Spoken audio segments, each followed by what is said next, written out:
Come here, Hossom. The awesome Hossom. See how she splits. Oh, that's a big log too, dudes. That is a big log. Steady. Steady, fella. There we go.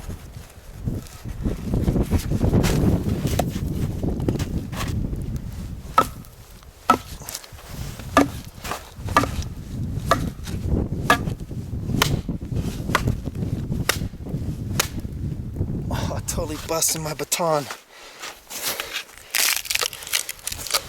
Awesome.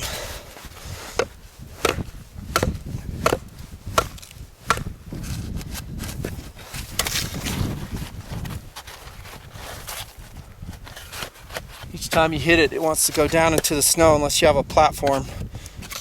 I forgot to put WD on this blade. And I can tell.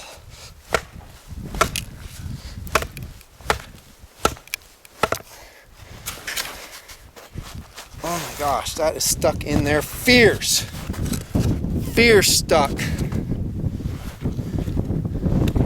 Should have WD'd it before I put it in there. I forgot.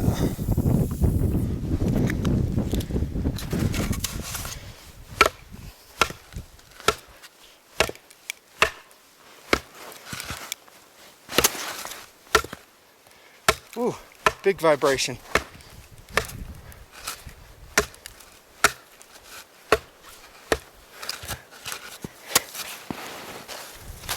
Steady.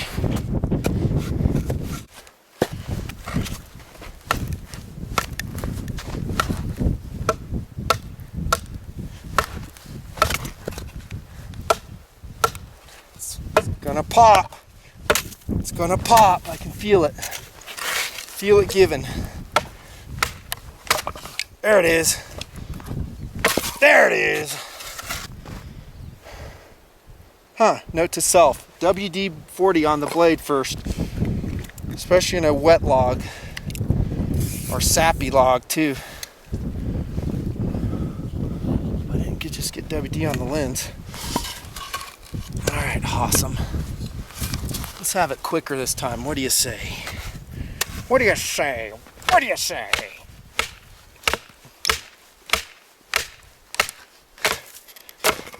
Yeah, like that.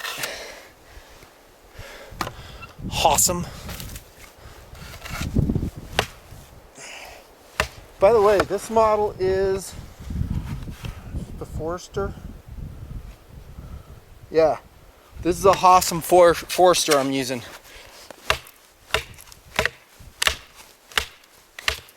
Right through a knot. Booyah! That N690 steel is a rockin' snow steel. Doesn't rust.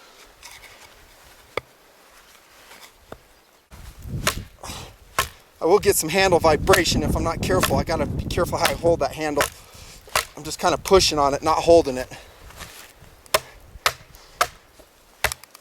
I think most knives will vibrate your hands when you're doing this type of work. It's rare I see ones that don't. Come on, buddy. That's it. The awesome Hossom. This knife freaking rocks. What a sheath. Oh, I guess I'm filming. Here we go. Knife TV Nutnfancy project, year 7. As always, delivered free of charge to you on your computer screen, your mobile device. Thanks for subbing, being a part of TMP. Venture continues. On the table is a Spyderco Hossom Forester. Discontinued. Everyone's sighed together. Oh, jeez. You know, I really debate reviewing something like this that is not readily available to the audience, because I'm going to make you want this knife. In most respects, it is a total win for an outdoor survival blade, maybe even a fighting blade. No longer available, I think around circa 07 to 09.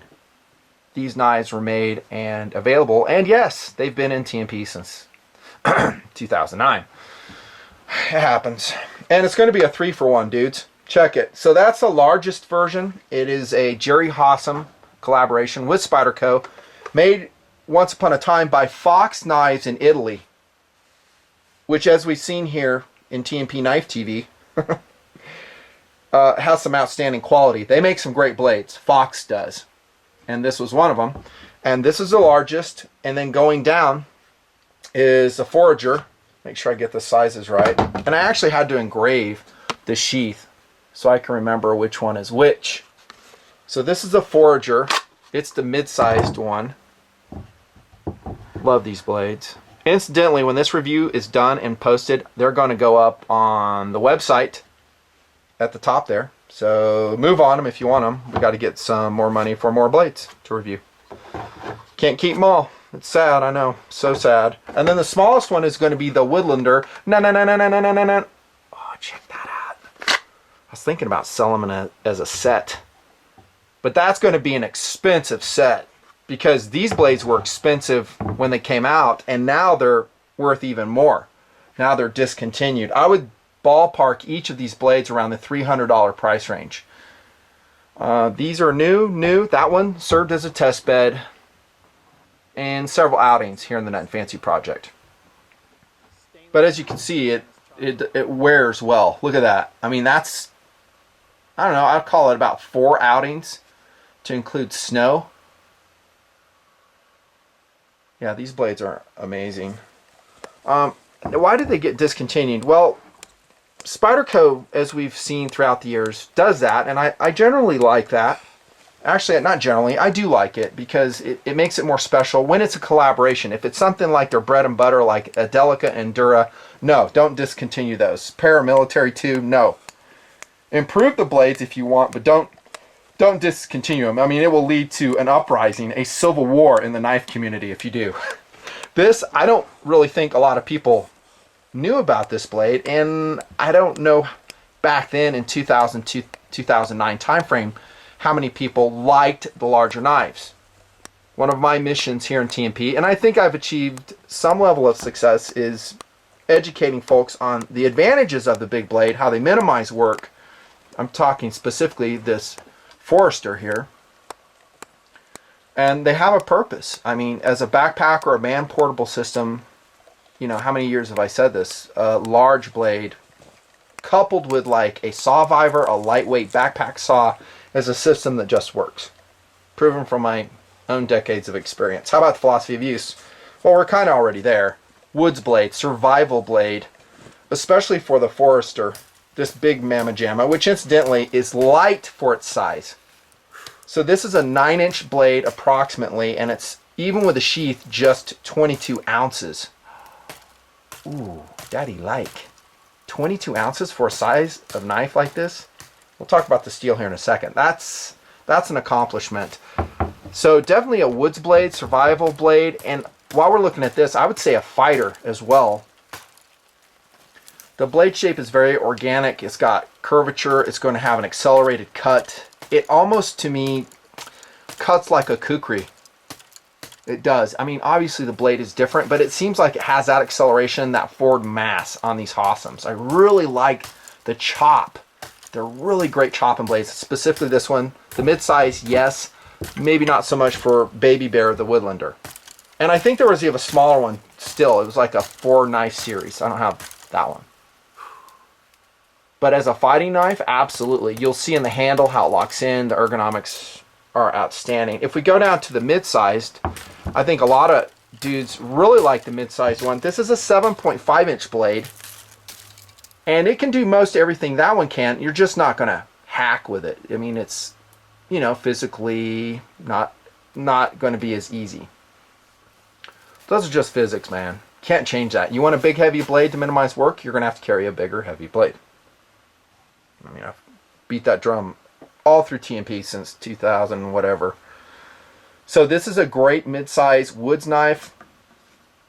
Camp blade, maybe a little bit too large for my liking for an overall camp knife. I'm talking food preparation, maybe kindling preparation. Could do it. Hunting knife. Yeah, all of these knives could do it. You could just choke up on it to skin, right? And gut. All types of techniques for that. But that one might be a little bit better. the Woodlander. And this one is a 6-inch blade, and incidentally, this is 17 ounces total carry weight for this knife. Obviously, full tang knife. And this one, I didn't say it, is 20 ounces for the 7.5-inch blade on the Forager. Those were accomplishments. And speaking of accomplishments, I actually love the N690 on these knives. Here's why. Because I go out in wet environments and snow and rain sometimes, and it's nice knowing that perhaps your knife can take it without a bunch of high maintenance. Now, you guys know I love 1095, 5160. Those are great wood steels. They're tough, they don't chip, but they will rust on you. Case in point, let me show you. This review, I hope, is going to bracket this one. And here comes the Ontario Kukri. Great blade. It's a 10 out of 10, just so you know. And this is made out of 1095, and you can see the rust on there. That's what I'm talking about. I mean, does it, you know, ruin the cutting performance? Nah. Oh, by the way, this blade has been taken care of. I'm talking about oiled, putting like, you know, whatever lubricant I had at the time up there. Probably Militech or whatever I had, but still, it'll rust on you. Whatever, that's 1095. We know that from long ways back. But what if my trip, for whatever reason, lasts for more than a couple days and I'm in that really high moisture environment? Maybe I'm near the ocean in a high salt environment. Then I don't prefer a carbon steel blade. That's just me. I don't. I want a stainless blade, and there's really not that many stainless steel survival knives out there. For a lot of reasons. One, I don't think there's a huge demand. Most guys like the carbon steel, and they're going to be a lot more expensive too. Witness, for instance, reviewed, I don't know, last year sometime, the Bark River STS-8. This is in the Blue Glow G10. This is in 154 cm steel. This is a great survival knife. I talked about the scales, how I had to sand those, round them out in that review. But look at this. This is 154. This is what I'm talking about. As you can see how it chipped out. And that's not abuse. That's like just normal woods crafting up there. The kind I do, like fire preparation. I usually don't chop down trees and make a shelter. I bring a freaking tent. I could though. Just, you know, nature lover. Check that out. And this is an expensive knife, by the way. I think it's, I didn't write the price down, but it's a lot. All large stainless steel blades are going to be expensive because the stock to make them is expensive, to include N690. I was talking about how much I like it. Here's why. I did do a rust test with Big Daddy right here, the Forester, and left it out overnight on a snow camping trip, and there wasn't a dot of rust on it. That's one of the things I love about N690 is it's very rust resistant, number one. Number two, it takes a very fine edge. Let's go back in the TMP time machine to prove that point. And I have the Wilson Combat Extreme Light Carry, also known as the Fox Gunhammer 2, I believe, if memory serves. Probably doesn't. And this thing just came off the Edge Pro Apex sharpener with me today. And I didn't even plan on it. I was like, I got to put an edge on that blade.